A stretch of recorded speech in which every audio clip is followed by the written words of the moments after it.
اعوذ باللہ السمیع العلیم من الشیطان الرجیم من ہمزہ ونفخہ ونفثہ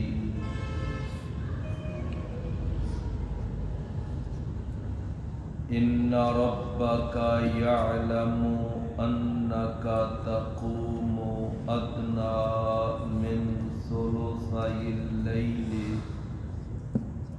ونصفہ وثلثہ وطائفۃ من الذین معک واللہ یقدر اللیل والنہار علم ان لن تحصوہ فتاب علیکم فاقرؤوا ما تیسر من القرآن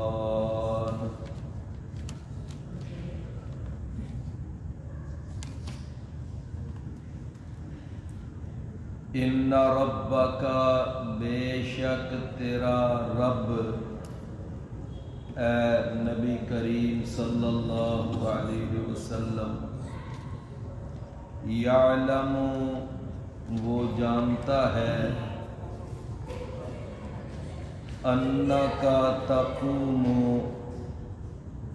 کہ بے شک آپ قیام کرتے ہیں ادنا من ثلثی اللیل تقریباً رات کے 2 ثلث ادنا کا معنی کیا ہے تقریباً من ثلثی اللیل رات کے 2 ثلث آپ قیام کرتے ہیں وَنِصْفَهُ اور کبھی رات کا نصف بھی قیام کرتے ہیں وَثُلُثَهُ اور کبھی رات کا 1 ثلث بھی قیام کرتے ہیں تو کبھی آپ رات کے 2 ثلث قیام کرتے ہیں کبھی رات کا نصف قیام کرتے ہیں اور کبھی رات کا 1 ثلث قیام کرتے ہیں وَطَائِفَةٌ مِّنَ الَّذِينَ مَعَكَ اور ایک گروہ ان لوگوں میں سے جو آپ کے ساتھ ہیں یعنی آپ کے جو ساتھی ہیں آپ کے جو صحابہ ہیں تو ان کا بھی ایک گروہ وہ بھی آپ کے ساتھ قیام کرتا ہے اور ان کے قیام کی بھی یہی صورت ہے کہ ان میں سے کوئی رات کے 2 ثلث قیام کرتا ہے کوئی رات کا نصف کوئی رات کا 1 ثلث واللہ یقدر اللیل والنہار اور اللہ تعالی وہ اندازہ لگاتا ہے شمار کرتا ہے رات کو اور دن کو یہ رات اور دن کی یہ جو ساری ترتیب ہے یہ کون لگاتا ہے اللہ عالم اس اللہ نے جان لیا ہے کہ لن تحصوہ کہ تم ہرگز نہیں اس کو شمار کر سکو گے یعنی یہ جو ہے نا رات کا 1 ثلث، رات کا نصف، رات کے 2 ثلث، اس کا جو ایگزیکٹ اندازہ ہے وہ تم نہیں لگا سکو۔ فرمایا کہ فَتَابَ عَلَيْكُمْ، تو اس نے اب مہربانی فرمائی ہے تم پر، لہذا اب اللہ تعالیٰ نے مہربانی فرما کر تو وہ جو قیام اللیل کا ایک حکم تھا اور جس کی 3 شکلیں بیان کی گئی تھیں کہ یا رات کے 2 ثلث قیام کرو، یا رات کا نصف قیام کرو، یا رات کا 1 ثلث قیام کرو، تو اب اللہ تعالیٰ اپنا وہ حکم، وہ آرڈیننس اللہ واپس لے رہا ہے۔ کیا کر رہا ہے؟ اب وہ واپس لے رہا ہے آرڈیننس۔ فرمایا فَتَابَ عَلَيْكُمْ، تو اس نے اب مہربانی کی ہے تم پر۔ تو مہربانی کا معنی کیا ہے؟ کہ اب اللہ تعالیٰ وہ حکم واپس لے کر اس کی جگہ ایک بڑا آسان سا حکم تمہیں دے کر تمہارے اوپر وہ مہربانی فرما رہا ہے۔ تو اب کیا حکم ہے؟ اب یہ ہے کہ فَقْرَؤُوا مَا تَيَسَّرَ مِنَ الْقُرْآنِ، بس تم پڑھ لیا کرو جتنا آسانی کے ساتھ تم پڑھ سکتے ہو قرآن میں سے۔ اب یہ میں نے اس کا لفظی ترجمہ کیا ہے، اور اس کا جو مرادی ترجمہ ہے وہ انشاءاللہ میں بعد میں کرتا ہوں۔ تو پیارے بھائیو، اس آیت سورت کے شروع کے اندر جب وہ یعنی پہلا رکوع نازل ہوا اور اس کے اندر وہ حکم بیان ہوا کہ یا ایھا المزمل قم اللیل الا قلیلا نصفہ او انقص منہ قلیلا او زد علیہ ورتل القرآن ترتیلا، یہ جب حکم یہ نازل ہوا تو نبی کریم صلی اللہ علیہ وسلم اور آپ کے صحابہ نے اب اس حکم پر عمل کرنا شروع کر دیا۔ لہذا اب صحابہ بھی رات کو قیام اللیل کرتے، رات کو تہجد پڑھتے، اور نبی کریم صلی اللہ علیہ وسلم بھی تہجد پڑھا کرتے، قیام اللیل کیا کرتے۔ تو اب اللہ کے حکم پر جو امپلیمنٹیشن تھا وہ تو ہو گیا، وہ تو اللہ نے جو آزمانا تھا، یہ سارا دین، یہ سارا کیا ہے؟ آزمائش کے لیے، اصل تو یہ آزمائش ہے۔ تو جب دیکھا کہ نبی صلی اللہ علیہ وسلم نے بھی میرا حکم مان لیا، صحابہ نے بھی میرے حکم کو مان لیا، تو اللہ تعالیٰ نے پھر آگے آنے والی ساری امت کے لیے اب آسانی کر دی۔ کیا کر دی؟ آسانی۔ تو اللہ تعالیٰ نے فرمایا کہ ان ربک، بے شک تیرا رب، تیرا پروردگار، تیرا پالنے والا، یعلم، وہ جانتا ہے،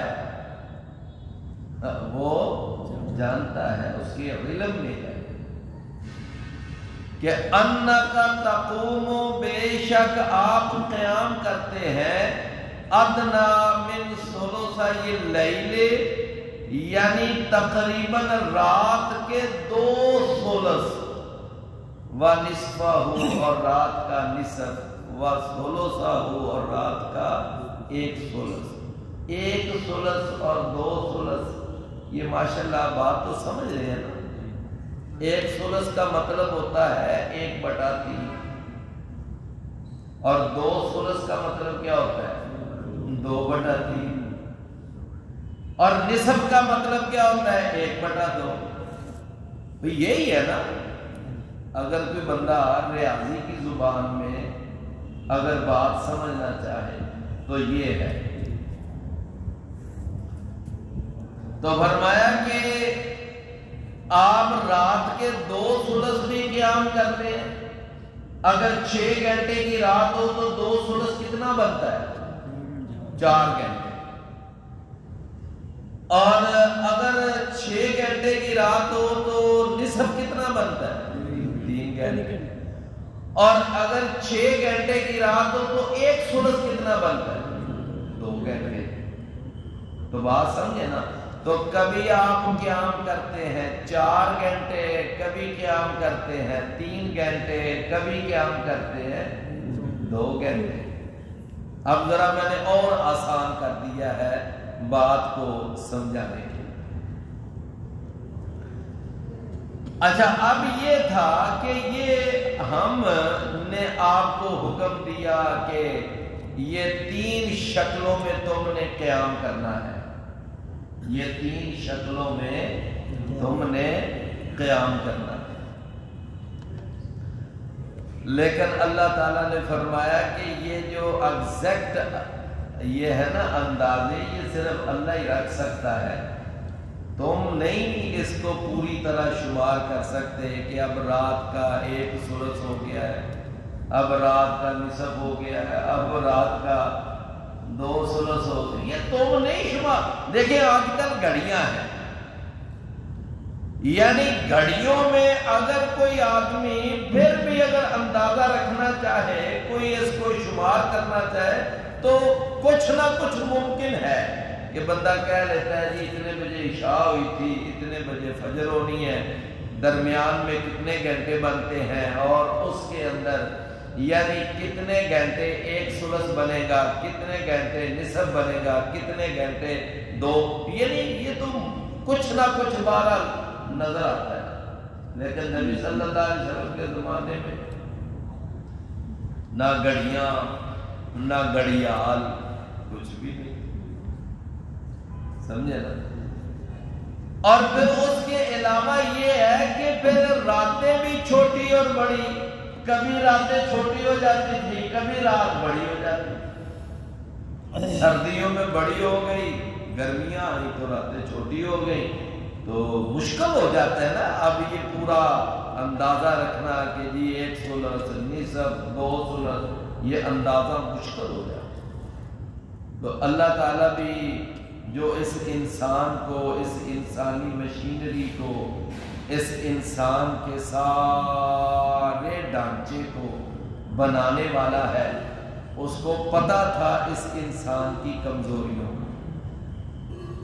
لہذا اللہ نے خود ہی وہ حکم جو تھا وہ کیا کر دیا ختم کر دیا فرمایا اب آئندہ کے لیے یاد رکھو کہ یہ جو پابندی ہے نا کہ اتنے ثلث یہ اب پابندی ختم اگر کوئی رات کو اٹھے چاہے 5 منٹ چاہے 10 منٹ آدھا گھنٹہ جتنا بھی کوئی قیام کر سکتا ہے کر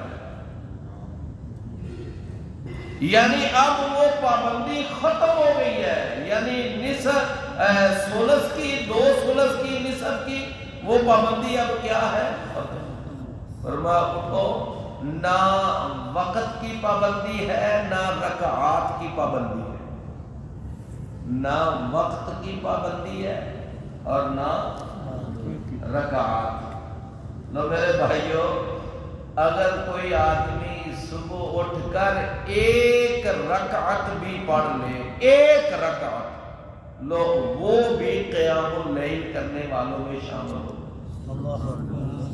ہو وہ بھی قیام اللیل کرنے والوں میں وہ شمار کیا جائے گا انشاءاللہ 1 رکعت رسول اللہ صلی اللہ علیہ وسلم نے دیکھے نا ارشاد فرمایا صحیح حدیث ہے آپ نے اپنے پیارے لبوں سے میٹھی زبان سے یہ بات ارشاد فرمائی کہ اگر کوئی آدمی 10 آیتوں کے ساتھ بھی اگر قیام اللیل کر لیتا ہے تو اللہ کے ہاں وہ غافلین میں نہیں لکھا جائے گا، وہ غافلین میں نہیں لکھا جائے گا۔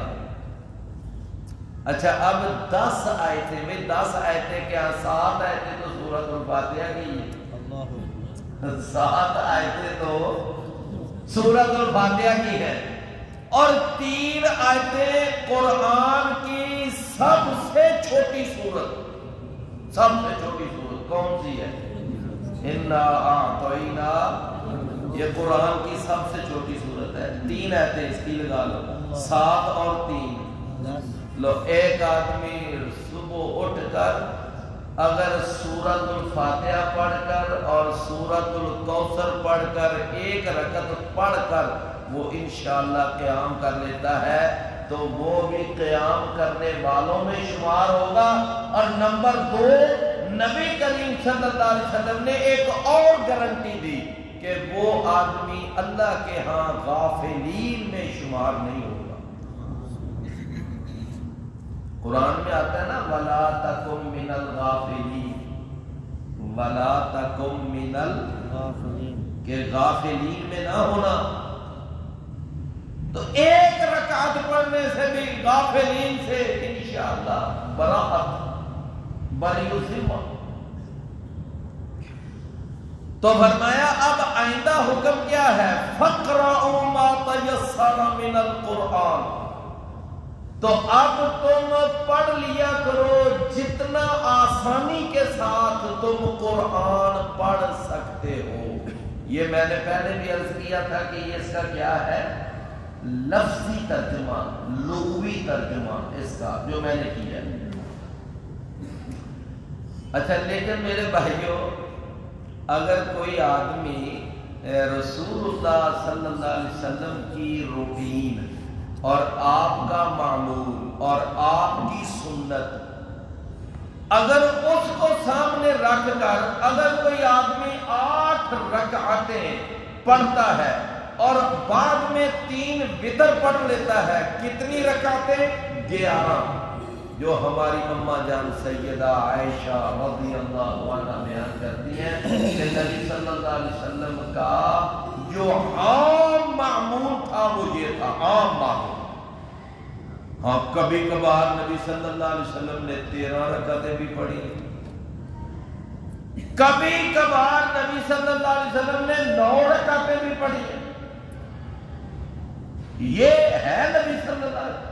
کبھی کبھار نبی صلی اللہ علیہ وسلم نے 7 رکعتیں بھی پڑھی، لیکن عام معمول کیا تھا؟ عام معمول وہ تھا 11 رکعت۔ اماں جی سیدہ عائشہ رضی اللہ عنہ سے پوچھا گیا کہ آپ ہمیں نبی صلی اللہ علیہ وسلم کے قیام اللیل کے بارے میں بیان فرمائیں، تو فرماتی ہے کہ نبی صلی اللہ علیہ وسلم رمضان اور غیر رمضان میں، رمضان اور غیر رمضان میں 11 رکعتوں سے زیادہ نہیں پڑھا کرتے۔ رمضان اور دیکھیں نا دونوں باتیں آ گئی نا۔ بعض ہمارے بھائی کہتے ہیں جی دیکھیں وہ جو غیر رمضان ہے وہ تو تہجد ہو گئی اور رمضان میں تو تراویح ہوتی ہے، تو عام تہجد وہ 11 رکعتیں ہیں لیکن تراویح 20 ہے۔ لو اماں جی سیدہ عائشہ رضی اللہ عنہا نے یہ اپنی حدیث بیان کرتے ہوئے یہ مسئلہ ہی نکال دیا، فرماتی ہیں رمضان اور دونوں کو شامل کیا۔ تو اب تو وہ مسئلہ ہی نہ رہا کہ جی نہیں 20 پڑھنی ہے رمضان میں، فرماتی ہیں رمضان میں بھی 11 اور غیر رمضان میں بھی 11، لیکن ساتھ فرماتی ہیں کہ نہ تم سوال کرو کہ وہ جو آپ 8 رکعتیں پڑھتے، پہلے 4 پڑھتے پھر 4 پڑھتے، 4 4 کر کے، اور کبھی کبھار 2 2 کر کے بھی پڑھتے۔ فرماتی ہیں یہ نہ پوچھو کہ وہ خوبصورت کتنی ہوتی تھی اور یہ بھی نہ پوچھو کہ وہ لمبی کتنی ہوتی تھی. سمجھے نا؟ یہ نہ پوچھو یعنی بڑی خوبصورت بڑی لمبی. ہماری جماعت کے ایک بہت بڑے عالم گزرے ہیں، وفات پا گئے ہیں اب تو. ان کا نام تھا زبیر علی زئی صاحب. یہ ادھر اٹک کے تھے، زبیر علی زئی صاحب. ان کا نا میں نے ایک دفعہ ایک کلپ ان کا آیا ہوا تھا ایک علماء کے مجموعہ میں. تو وہ اس کلپ کے اندر کہتے ہیں کہ ایک بھائی تھا تو وہ کسی ایسی مسجد میں چلا گیا تراویح پڑھانے کے لیے کہ جہاں 20 کا مسئلہ تھا. تو وہ کہے جی کہ دیکھیں سنت سے 8 ثابت ہیں، لیکن یہ ہے کہ وہ کہتے ہیں نہیں جی نہیں تساں 20 پڑھاؤ، تساں 20 پڑھاؤ. وہ خیر اس نے بڑا سمجھایا، دلائل بھی دیے سارا کچھ، لیکن وہ اپنی بات پہ اڑ گئے. نہیں ہمیں ورنہ کوئی امام بدلنا پڑے گا، ورنہ آپ نے پڑھانی ہے تو 20 پڑھائے. کہتے ہیں ٹھیک ہے میں 20 پڑھا دیتا ہوں. اب انہوں نے نہ پھر وہ 20 پڑھائی، لیکن پڑھائی پھر وہ فلا تسأل عن حسنہن وطولہن، کہ پھر نہ پوچھو کہ وہ لمبی کتنی ہوتی تھی اور خوبصورت کتنی ہوتی تھی. بس وہ جناب ایک دن کا ہی مسئلہ تھا، سارے بولے نہیں جی نہیں نہیں 8 ہی ٹھیک نہیں، 8 ہی ٹھیک، تسی 8 ہی پڑھاؤ جی. گل سمجھ آئی؟ وہ کہتا ہے میں پہلے آپ کو کہہ رہا تھا کہ بھئی 8 ہی سنت ہے، 8 ہی اللہ کے نبی سے ثابت ہے. اچھا اب وہ ان کا پتہ ہے گزارا کیوں ہو جاتا ہے؟ وہ 20 اللہ معاف فرمائے ایسے پڑھتے ہیں کہ جیسے کوئی چوتھے 5ویں گھیر میں گاڑی چلتی ہے نا، اس طرح ہم پڑھتے ہیں. ہم ابھی 8 پڑھ کر فارغ نہیں ہوئے ہوتے، وہ 20 پڑھ کر فارغ ہوئے. اور یہ حقیقت ہے، ہم ابھی 8 پڑھ کر فارغ نہیں ہوتے، ادھر جناب 20 بھی ہو چکی. تو میں عرض یہ کر رہا تھا کہ اللہ تعالیٰ نے کیا فرمایا کہ فَقْرَؤُوا مَا تَيَسَّرَ مِنَ الْقُرْآنِ، کہ جتنا آسانی کے ساتھ تم قرآن پڑھ سکتے ہو اتنا پڑھ لیا کرو. اچھا اب آپ ماشاءاللہ سمجھتے ہیں کہ پیچھے بات کس کی چل رہی ہے؟ بات تو قیام اللیل کی چل رہی ہے. بات کوئی قرآن کی تلاوت کے بارے میں تو چل ہی نہیں رہی، بات تو چل رہی ہے قیام اللیل کی، تہجد کی. بھائی شروع سورت سے لے کر یہ چل رہی، بلکہ اس آیت کا بھی آغاز کیا ہوا کہ ان ربک یعلم انک تقوم. تقوم کا معنی کیا ہے؟ کہ آپ قیام اللیل کرتے، یعنی یہ پیچھے سے چلتا آنے والا مضمون، اس کا سیاق و سباق وہ ذرا دیکھیں تو یہاں سے اس جملے کا ہمیں مطلب سمجھ آئے گا کہ فقرؤ کا معنی قرآن کی محض تلاوت کرنا نہیں، بلکہ فقرؤ کا معنی رات کو نماز پڑھنا ہے، یعنی قیام اللیل کرنا ہے. فقرؤ کا کیا معنی ہے؟ رات کو قیام اللیل، یعنی قیام اللیل کرنا. اچھا آگے کیا فرمایا؟ من القرآن. تو یہاں من القرآن کا معنی من الصلاۃ، فرض. فقوم اللیل ما تیسر من الصلاۃ، کہ تم رات کو اٹھ کر قیام کر لیا کرو جتنی تم آسانی کے ساتھ نماز پڑھ سکتے. تو فقرؤ کا معنی نماز پڑھو، اور من القرآن کا معنی کیا ہے؟ من الصلاۃ، نماز میں سے تم 1 رکعت پڑھنا چاہو 1 پڑھ لو، اگر تم 3 پڑھنا چاہو 3 پڑھ لو، 5 پڑھنا چاہو 5 پڑھ لو، 7 پڑھنا چاہو 7 پڑھ لو، اگر 9 پڑھنا چاہو 9 پڑھ لو، 11 پڑھنا چاہو 11 پڑھ لو۔ اور 11 نبی صلی اللہ علیہ وسلم کا کیا تھا؟ عام معمول تھا۔ اور اگر کوئی 13 پڑھنا چاہتا ہے تو 13 پڑھ لے، سمجھ نہیں نا؟ لیکن میرے پیارے بھائیوں، نبی کریم صلی اللہ علیہ وسلم سے پوری آپ کی زندگی، یہ میں جملہ بولنے لگا ہوں توجہ سے سننا، پوری زندگی نبی کریم صلی اللہ علیہ وسلم سے یعنی عشاء کی نماز کے بعد اور فجر کی نماز سے پہلے، عشاء کی نماز کے بعد اور فجر کی نماز سے پہلے رسول اللہ صلی اللہ علیہ وسلم سے 13 رکعتوں سے زیادہ پڑھنا ثابت ہی نہیں۔ یہ 13 بھی ایک حدیث میں آتا ہے، اور وہ بھی اللہ کے نبی نے اپنی بیوی سیدہ میمونہ کے گھر میں وہاں پڑھی تھی۔ اور سیدنا عبداللہ بن عباس کہتے ہیں میں ساری آپ کی وہ رات کی جو تھی نا سارا کچھ دیکھ رہا تھا، لیکن عام جو آپ کا معمول تھا وہ 11 تھا۔ ٹھیک ہو گیا؟ تو فرمایا فقرہ، میں دوبارہ ذرا عرض کروں گا کہ عشاء کی نماز کے بعد اور فجر کی نماز سے پہلے کوئی دنیا کے اندر بڑے سے بڑا علامہ، کوئی بڑے سے بڑا فہامہ، کوئی بہت بڑا شیخ الحدیث، کوئی شیخ القرآن، کوئی شیخ الفقہ، کوئی محدث مجتہد فقیہ رسول اللہ صلی اللہ علیہ وسلم سے 14 رکعتیں بھی ثابت نہیں کر سکتا۔ 20 تو بڑی دور کی بات ہے، نہیں میری بات آپ سمجھے؟ پھر کہنا کہ کوئی گل نہیں، نفل ہی لینا جنہیں مرضی بھی پڑھ لیں۔ اور بھائی جب سنت کا اہتمام کیے بغیر پڑھیں گے تو اجر کیا ملے گا؟ اجر تو سنت میں ہے۔ اجر کس میں ہے؟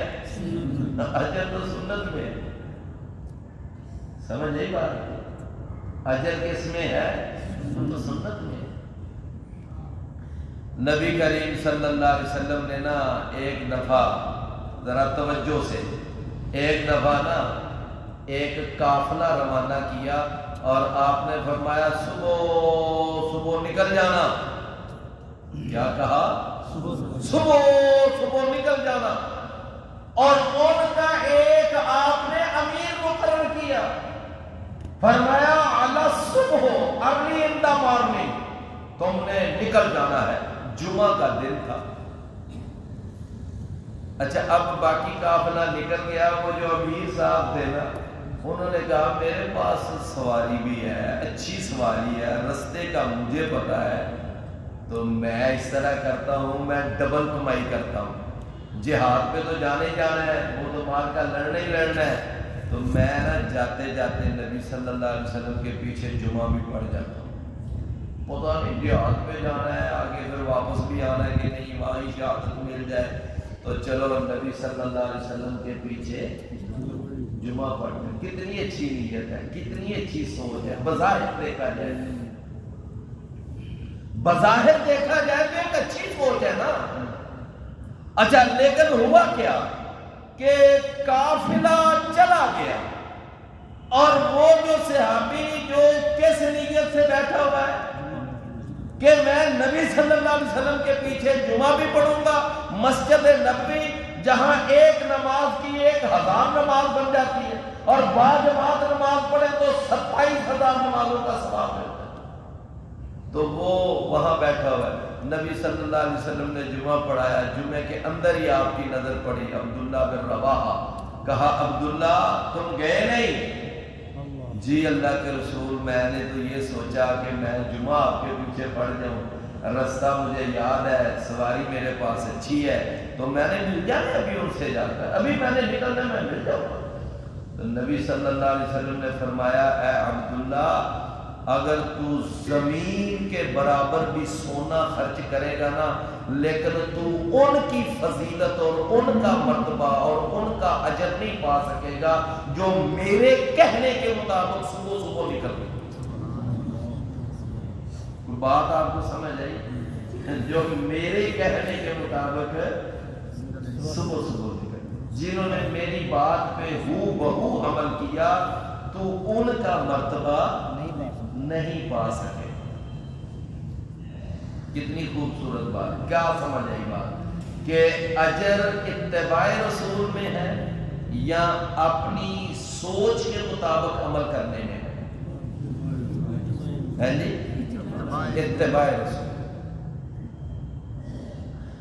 تو لہذا میرے بھائیوں یہ ہے کہ اللہ نے فرمایا فَقْرَعُوا مَا تَيَسَّرَ مِنَ الْقُرْآنِ، کہ جتنا آسانی سے تم اب قرآن پڑھ سکتے ہو، یعنی قرآن پڑھ سکتے ہو کا معنی نماز پڑھ سکتے ہو۔ اور کون سی نماز پڑھ سکتے ہو؟ قیام اللیل۔ جتنا قیام اللیل آسانی سے کر سکتے ہو بس اتنا کرو۔ اچھا اب آپ ذرا سنیں کہ اس آیت کا مطلب تو یہ ہے، جیسا کہ پیچھے سے بھی مطلب یہی چلتا آ رہا ہے اور سمجھ بھی آتا ہے، لیکن وہ کیا کہتے ہیں کہ وہ ایک ایسا ہمارے ہاں یہاں طبقہ ہے، ہمارے ہاں ایک ایسا گروہ ہے کہ وہ کہتے ہیں کہ بھائی نماز کے اندر سورۃ الفاتحہ پڑھنا کوئی ضروری نہیں ہے، بغیر فاتحہ کے بھی نماز ہو جاتی ہے۔ یہ ایک ہے نا طبقہ، بلکہ ایک نہیں دو طبقے، نہیں میری بات سمجھے، دو طبقے ہیں۔ وہ کہتے ہیں کہ بغیر فاتحہ کے نماز ہو جاتی ہے۔ اچھا اب مسئلہ کیا ہے؟ مسئلہ یہ ہے کہ چونکہ ہماری فقہ میں لکھا ہے، چونکہ ہم جس امام کے مقلد ہیں وہ امام صاحب کا فتویٰ یہ ہے، اب ہم کیا کریں؟ اچھا بھئی اللہ کے نبی کا فرمان ہے کہ لا صلاۃ لمن لم یقرأ بفاتحۃ الکتاب، کہ اس آدمی کی نماز نہیں ہے جو آدمی نماز میں سورۃ الفاتحہ نہیں پڑھتا۔ کتنی کلیئر کٹ حدیث۔ اور پھر نبی صلی اللہ علیہ وسلم نے تو اس میں کوئی شک شبے والی بات ہی نہیں چھوڑی۔ آپ نے ایک دفعہ فجر کی نماز پڑھائی تو فجر کی نماز میں جو قرات ہوتی ہے وہ سرن ہوتی ہے کہ جہرن ہوتی ہے؟ جی جہرن ہوتی ہے نا۔ تو جب نماز پڑھائی نبی صلی اللہ علیہ وسلم نے تو نماز کے اندر کچھ صحابہ آپ کے پیچھے پیچھے نا وہ ساتھ ساتھ پڑھتے جا رہے تھے، تو جو آیت اللہ کے نبی پڑھے وہ پیچھے، بعض صحابہ کو یاد ہوگی وہ سورت جو آپ پڑھ رہے تھے تو وہ بھی ساتھ ساتھ پڑھتے جاتے۔ جب نماز سے فارغ ہوئے تو نبی صلی اللہ علیہ وسلم نے فرمایا کہ یہ کہاں روایت ہے، یہ کہاں حدیث ہے؟ ابو داؤد میں۔ یہ کہاں ہے حدیث؟ ابو داؤد۔ نماز کون سی تھی؟ فجر تھی۔ یہ بات ذہن میں رکھنا۔ تو آپ نماز سے فارغ ہوئے تو آپ نے فرمایا لعلکم تقرؤون خلفی، کہ لگتا ہے کہ تم میرے پیچھے پیچھے کچھ پڑھتے ہو، میرے پیچھے پیچھے قرات کرتے ہو۔ صحابہ کہتے ہیں جی اللہ کے رسول ہم آپ کے ساتھ ساتھ پڑھتے تھے۔ اللہ اکبر۔ تو نبی صلی اللہ علیہ وسلم نے فرمایا کہ فَإِذَا جَهَرْتُ، فَإِذَا جَهَرْتُ، جب میں جہرن قرات کروں، جب میں جہرن قرات کروں تو فرمایا فَلَا تَفْعَلُوا إِلَّا بِأُمِّ الْقُرْآنِ، تو اس وقت سوائے سورۃ الفاتحہ کے اور کچھ نہ پڑھا کرو۔ یہ کب ہے؟ جب میں جب سرن قرات کرو تو پھر تو تم نے اپنی اپنی قرات کرنی ہے نا۔ جب سرن ہے یعنی ظہر ہے اور عصر ہے، اس میں تو کوئی انسان پابند نہیں ہے نا۔ بھئی جب تک امام رکوع نہیں جاتا تو تم جتنا پڑھ سکتے ہو پڑھو، تمہیں کوئی پابندی نہیں ہے، لیکن جب امام جہرن قرات کرے تو اس وقت ہم پابند ہیں کہ ہم نے پھر سورہ فاتحہ کے علاوہ امام صاحب جو قرات کر رہے ہیں ہم نے وہ نہیں کرنی. کیا کرنی ہے؟ صرف سورہ فاتحہ. نبی صلی اللہ علیہ وسلم نے کوئی شک شبہ رہنے دیا؟ کوئی کسر چھوڑی آپ نے؟ نہیں جی نہیں، امام کے پیچھے سورہ فاتحہ نہیں پڑھنی، امام کے پیچھے نہیں پڑھنی. اچھا بھائی، امام کے پیچھے وہ کہتے ہیں نہ سری نماز میں پڑھنی ہے نہ جہری نماز میں پڑھنی ہے، دونوں میں نہیں پڑھنی. اللہ تعالیٰ معاف فرمائے، اللہ معاف فرمائے، نماز جنازہ میں بھی سورۃ الفاتحہ نہیں پڑھنی. یہ میں آپ کو حقیقت بتا رہا ہوں،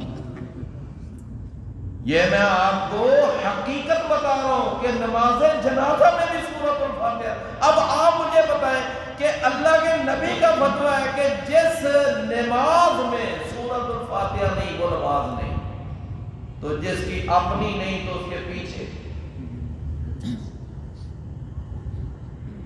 میں دیکھو نا، رسول اللہ صلی اللہ علیہ وسلم نے فرمایا جس نے سورۃ الفاتحہ نہیں پڑھی اس کی نماز نہیں.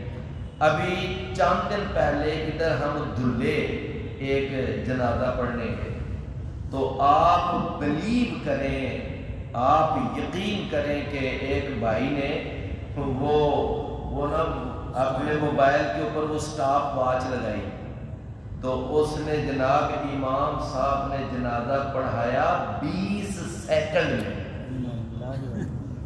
یہ حقیقت میں بتا رہا ہوں، 20 سیکنڈ. اب 20 سیکنڈ آپ اندازہ کریں کیا ہوتا ہے. پتہ نہیں اس نے کیا پڑھا تھا. ابھی ہم نے یعنی سورۃ الفاتحہ کے ایاک نعبد و ایاک نستعین تک بھی نہیں پہنچے، اس نے سلام بھی بھیج دی، وہ سلام بھی بھیج دی. تو میرے پیارے بھائیوں، آپ مجھے بتائیں ہاں کہ ان جنازوں کی کیا حیثیت ہے، ان جنازوں کا کیا حال ہے، ان جنازوں کا کیا بنے گا، کیا بنے گا ان جنازوں کا؟ سمجھے نا؟ یہ تو یعنی مردوں کے ساتھ دھوکے بازی ہے، سمجھے نا؟ اچھا، اب جو کام کرنا تھا سنت سے ثابت تھا، اللہ کے نبی بڑے اہتمام سے کرتے اور دعائیں پڑھتے، کثرت سے دعائیں پڑھتے، بلند آواز سے دعائیں پڑھتے، اور صحابہ بعض تمنا کیا کرتے کاش یہ میرا جنازہ ہوتا اور میرے جنازے پر رسول اللہ یہ دعائیں مانگتے. جو کام اتنا اہتمام، وہاں کیا کچھ نہیں. اب ہوا کیا کہ جب سلام بھیج دیا تو پھر سارے وہاں اکٹھے ہو کر وہی مولوی صاحب نے کچھ 10-15 منٹ دعا کرتا، فلاں کے صدقے، فلاں کے دوپہر، اس کے دوپہر، پتہ نہیں اس کو جس کا نام آتا تھا بس بولتا جاتا تھا. کوئی 10-15 منٹ اس نے اس بدعت والی دعا پہ لگا کہ جس کا ثبوت ہی کوئی. یعنی سنت پہ 1 منٹ بھی نہیں لگایا اور بدعت پہ 15 منٹ برباد کر دیے لوگوں. تو یہ تو حال ہے، سمجھے؟ تو میرے پیارے بھائیوں، میں نے عرض کیا کہ بعض ہمارے بھائیوں کا یہ موقف ہے کہ نماز میں سورۃ الفاتحہ پڑھنا ضروری نہیں. اچھا، اب ان کو پوچھا جائے بھائی کوئی دلیل، ہم تو دلائل پیش کرتے ہیں نا، لا صلاۃ لمن لم یقرأ الحمدللہ، بڑے دلائل ہیں، اللہ کا فضل ہے. کوئی ایک دلیل بنا، ہمارے پاس تو انبار ہے دلائل کے. اچھا، اب ان سے بھائی دلیل کو وہ دیکھو جی قرآن میں لکھا فَقْرَؤُوا مَا تَيَسَّرَ مِنَ الْقُرْآنِ. اب یہ دلیل ہے ان بھائیوں کے پاس. اب مجھے بتائیں ذرا یہ دلیل یہاں فاتحہ کی کہاں آ گئی؟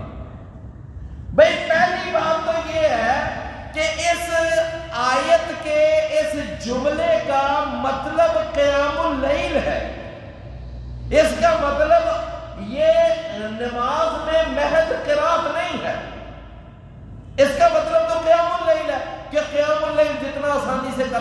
کر دو.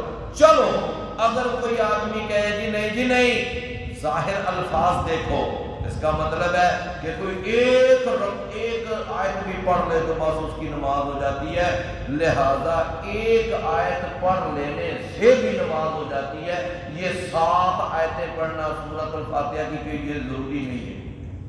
اچھا بھائی اس سے بندہ پوچھے کہ قرآن کی سب سے زیادہ سمجھ تجھے آئی یا سب سے زیادہ سمجھ رسول اللہ کو آئی؟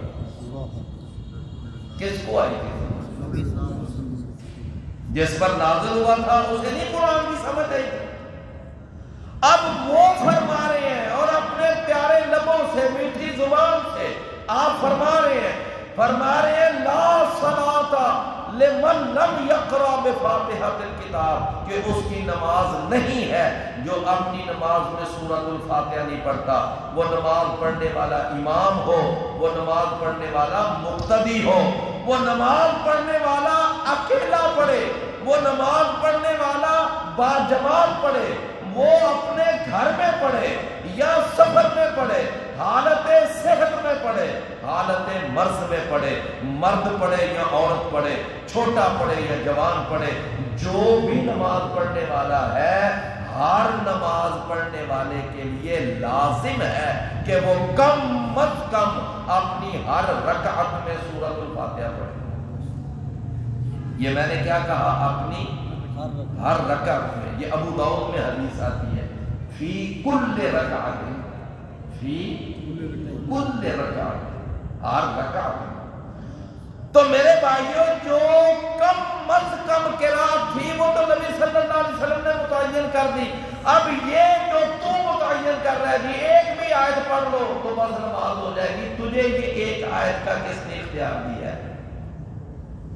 اللہ کے نبی نے کم از کم قرات کتنی متعین کی ہے؟ 7 آیتیں سورۃ الفاتحہ. ہاں بھئی اس سے علاوہ اگر کوئی نہ بھی پڑھے تو اس کی نماز ہو جاتی ہے، لیکن اس کے بغیر نماز نہیں ہوتی، اس کے بغیر نماز نہیں ہوتی. یہ کم از کم ہے. یہ کیا ہے؟ کم از کم. فرمایا کہ فَقْرَأُوا مَا تَيَسَّرَ مِنَ الْقُرْآنِ، تو تم جتنا آسانی سے قیام اللیل کر سکتے ہو اتنا قیام اللیل کر لیا کرو. بھائیو ایسا ہوتا ہے کہ جز بول کر مراد کل لیا جاتا ہے.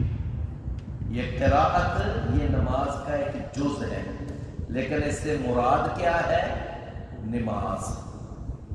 یہ قراءت ایک جز ہے لیکن مراد کیا ہے؟ نماز. اور ایسا قرآن اور حدیث میں کئی دلائل ہیں کہ جز بول کر کل مراد. اچھا قرآن میں آتا ہے وَارْكَعُوا مَعَ الرَّاكِعِينَ، رکوع کرو تم رکوع کرنے والوں کے ساتھ. تو یہاں مطلب کیا ہے؟ یہاں مطلب ہے نماز پڑھو تم نماز پڑھو. تو لفظ رکوع بولا گیا لیکن مراد نماز ہے. لیکن اسی طرح یہاں کہا تو کیا کہ فَقْرَأُوا، تم قرات کرو، لیکن مراد اس سے کیا ہے؟ تم نماز پڑھو، قیام اللیل کرو. فرمایا کہ عالمہ اس نے جان لیا ہے ان سیکون منکم مرضی، کہ تم میں سے کچھ بیمار بھی ہیں. بیمار بھی تو آخر ہو ہی جاتا ہے نا بندہ، ٹھیک ہے؟ تندرستی، بیماری، یہ سب ساتھ ساتھ ہے. فرمایا وآخرون، اور کچھ ایسے بھی دوسرے ہیں یضربون فی الارض، جو زمین میں سفر کرتے ہیں. یضربون کا معنی کیا ہے؟ کہ جو زمین میں کیا کرتے ہیں؟ سفر کرتے ہیں، چلتے پھرتے ہیں. فرمایا سفر کس لیے کرتے ہیں؟ یبتغون من فضل اللہ، وہ سفر میں اللہ کا فضل تلاش کرتے ہیں. وہ کاروبار کے لیے، کوئی بزنس کے لیے، روٹی کی تلاش کے لیے، رزق کی تلاش کے لیے، ٹھیک ہے نا؟ تو فرمایا نمبر 1 تم میں سے کچھ ایسے بھی ہو سکتے ہیں جو بیمار ہو، تم میں سے کچھ ایسے بھی ہو سکتے ہیں جو مسافر ہو. تو اب بیماری کی حالت میں اور سفر کی حالت میں قیام اللیل کرنا کتنا مشکل ہے. ایسی صورت میں تو اللہ تعالیٰ فرضوں کے اندر کنسیشن دے دیتا ہے، فرضوں میں اللہ ڈسکاؤنٹ دے دیتا ہے۔ کتنی ڈسکاؤنٹ ہے جی؟ اور بھائیو سنتیں تو ویسے ہی گئی، فرض اللہ تعالیٰ اس میں ڈسکاؤنٹ دیتا ہے، 4 کی بجائے 2 پڑھ لو، سمجھے نا؟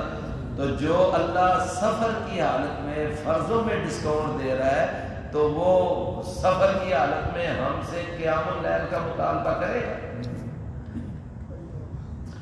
فرمایا وآخرون یضربون فی الارض، اور کچھ دوسرے بھی ہیں کہ جو زمین میں چلتے ہیں، سفر کرتے ہیں، یبتغون من فضل اللہ، وہ اللہ کا فضل تلاش کرتے ہیں، رزق حلال کے لیے سفر کرتے ہیں۔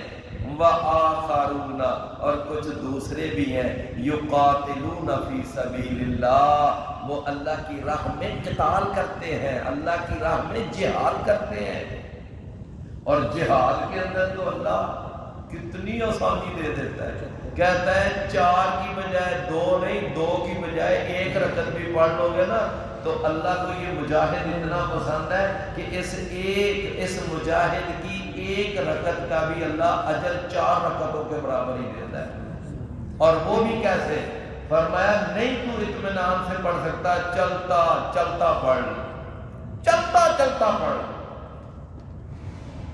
میدان جہاد میں اگر ایک مجاہد ایسے یعنی کہ نماز نیت میں اور ساتھ ساتھ چل رہا ہو، نماز پڑھ رہا ہو، تو اس کی وہ نماز بھی قبول ہے، چلتا چلتا نماز پڑھ۔ کوئی اپنی سواری پر ہے تو سواری پہ پڑھ، سمجھے نا کتنی سہولت ہے۔ میرے بھائیو، اسلام میں سختی، شدت، مشقت ہے ہی نہیں۔ فرمایا کہ یقاتلون فی فقرؤوا ما تیسر منہ، یہ اسی حکم کو دوبارہ ریپیٹ کیا گیا ہے تاکید کے لیے۔ بس تم قرات کر لیا کرو، یعنی نماز پڑھ لیا کرو جتنا آسانی سے پڑھ سکتے ہو۔ وَأَقِيمُوا الصَّلَاةَ، اور نماز قائم کرو۔ ہاں ہم نے تمہیں قیام اللیل میں ہم نے تمہیں سہولت دی ہے، آسانی دی ہے، اس میں تمہیں ہم نے یعنی کہ یہ فیسلٹی دے دی ہے، جتنی پڑھ سکتے ہو پڑھ سکتے ہو، پڑھ لو، کبھی نہیں بھی پڑھ سکتے نہ پڑھو، کوئی مسئلہ نہیں ہے۔ سمجھ آئی نا بات کی؟ کبھی نہیں بھی پڑھ سکتے تو نہ پڑھو، جب سفر میں ہو نہ پڑھو، بیمار ہو نہ پڑھو، جہاد میں ہو نہ پڑھو، سمجھے نا؟ لیکن فرمایا وَأَقِيمُوا الصَّلَاةَ، رہ گئی وہ 5 وقت کی نماز، وہ ضرور قائم کرو، اس میں کوئی گنجائش نہیں، وہ قائم کرو۔ وَآتُوا الزَّكَاةَ، اور زکوٰۃ ادا کرو۔ وَأَقْرِضُوا اللَّهَ، اور اللہ کو قرض دو۔ اچھا پیچھے کہا کہ آتوا الزکاۃ، زکوٰۃ دو، اور آگے پھر کہا وَأَقْرِضُوا اللَّهَ، اور اللہ کو قرض دو۔ یہاں اس قرض سے مراد ہے جو نفلی خرچ، زکوٰۃ تو فرضی خرچ ہے نا، وہ تو کرنا ہی کرنا ہے، اور اقرض اللہ سے مراد کیا ہے کہ نفلی طور پر سارا سال بھی دیتے رہا کرو۔ زکوٰۃ تو سال کے بعد آتی ہے، سارا سال اللہ کی راہ میں نکالتے رہنا، دیتے رہنا۔ کبھی کوئی سیلاب آ گیا، کوئی زلزلہ آ گیا، کوئی چورستان میں ضرورت پڑ گئی، کبھی کہیں کوئی مسئلہ، کبھی کہیں کوئی مسئلہ، دیتے رہو۔ کبھی مسجد کا بل زیادہ آ گیا، ہاں جی آج بل اتنا آ گیا، بھائی اس میں اپنا حصہ ڈالو، یہ اقرض اللہ ہے۔ یہ کیا ہے؟ یہ اقرض اللہ ہے۔ وَأَقْرِضُوا اللَّهَ قَرْضًا حَسَنًا وَمَا تُقَدِّمُوا لِأَنفُسِكُمْ، اور جو بھی تم آگے بھیجو گے نا اپنی جانوں کے لیے، مِنْ خَيْرٍ، بھلائی میں سے، تَجِدُوهُ، تم پالو گے اس کو، عند اللہ، اللہ کے ہاں، تم اس کو اللہ کے ہاں پاؤ گے۔ فرمایا جب اللہ کے ہاں پاؤ گے تو وہ ویسی نہیں ہوگی جیسی تم نے خرچ کی، ہوا خیرن، وہ بہت بہتر حالت میں ہوگی، وَأَعْظَمَ أَجْرًا، اور اجر میں بھی بہت زیادہ بڑی ہو چکی ہوگی۔ ایک نماز کتنی نمازیں بن جاتی ہیں؟ 10، کم از کم 10، یہ کم از کم، زیادہ سے زیادہ پتہ نہیں، بیت اللہ میں پڑھو تو 1 لاکھ۔ اچھا نبی صلی اللہ علیہ وسلم نے فرمایا ایک آدمی ایک کھجور دے دے نا اللہ کی راہ میں، کھجور، تو اللہ اس کو اپنے دائیں ہاتھ میں لے لیتا ہے اور پھر اللہ اس کو پالنا شروع کر دیتا ہے۔ اور پھر نبی صلی اللہ علیہ وسلم نے مثال کیسی پیاری دی، فرمایا جس طرح تم اپنے گھروں میں جانور نہیں پالتے، اللہ اس طرح اس کھجور کو پالتا ہے۔ فرمایا پالتا ہے یہاں تک کہ جب تم اللہ کے پاس آؤ گے نا تو وہ کھجور پل پل کر ایک پہاڑ بن چکی ہوا خیرم و اعظم۔ آپ نے وہ 3 غار والوں کا واقعہ سنا ہے؟ اس میں ایک آدمی جس کی مزدوری رہ گئی تھی، اس نے اسی مزدوری کو انویسٹ کر دیا تو وہ کیا بن گیا تھا؟ ہیں جی وہ جناب بڑھتا بڑھتا بڑھتا، وہ ایک دن کی مزدوری ہے کتنا بڑا ریوڑ کہ پوری وادی میں پھیلا ہوا، اور وہ بندہ دیکھتا ہے نا کہتا ہے جی تسی کیوں مذاق کر رہے ہیں؟ کہتا ہے جی میں مذاق نہیں کر رہا، اے اللہ کے بندے تیری مزدوری ہے، لیکن میں نے کیا کیا تھا، تیری اس مزدوری کو پالنا شروع کر دیا، میں نے اس کو انویسٹ کر دیا، اور آج وہ ایک دن کی مزدوری بڑھتی بڑھتی اتنا بڑا ریوڑ بنی ہوئی۔ فرمایا ہوا خیرم و اعظم اجرا واستغفر اللہ، اور اللہ سے بخشش طلب کیا کرو، ان اللہ غفور رحیم، بے شک اللہ تعالیٰ بڑا ہی بخشنے والا، بڑا ہی رحم